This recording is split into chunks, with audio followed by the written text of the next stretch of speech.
क्या कभी भी समाजवादी पार्टी की सरकार इतने सालों तक रही उत्तर प्रदेश में, या फिर यूपीए 1-2, या फिर कांग्रेस की इतने सालों तक सरकारें रही?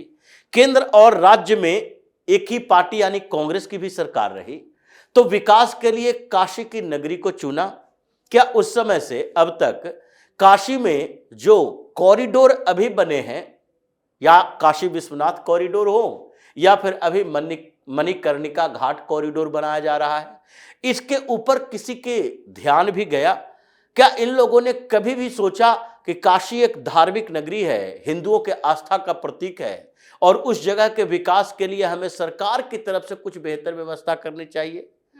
ये सवाल ही इसके दिमाग में नहीं उठा, क्योंकि इन लोगों ने तो मुस्लिम अपीजमेंट की पॉलिटिक्स ही की है। हिंदुओं के उन नगरों का विकास करने की सोचेंगे भी तो इसका मतलब है मुसलमान नाराज हो जाएगा। अगर काशी में ये कोई फंड लेकर आते तो ये फंड समान तौर पर काशी विश्वनाथ के साथ साथ ज्ञानवापी परिसर के विकास के लिए होता। इनके समय में भी तो कभी मुद्दा ही नहीं उठा कि काशी विश्वनाथ का वो भव्य मंदिर, जिसके आगे ज्ञानवापी एक ग्रहण की तरह सामने में है, जिसे वहां से खत्म कर दिया जाना चाहिए, क्योंकि बनारस के अंदर मुसलमानों के लिए उसी तरह कोई जगह नहीं है जैसे मथुरा या अयोध्या के अंदर नहीं है।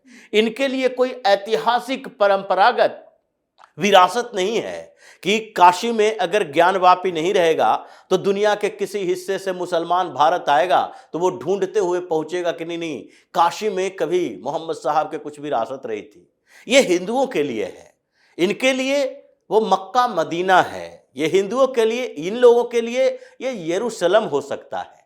हिंदुस्तान के अंदर, भारत के अंदर इनकी परंपराओं के लिए केवल और केवल कुछ सूफी दरगाहें हैं, चाहे अजमेर शरीफ का हो या फिर ये दिल्ली का हो तो ख्वाजा निजामुद्दीन का, इन सारे लोगों का ही निजामुद्दीन औलिया का दरगाह हो या फिर अजमेर शरीफ का दरगाह हो।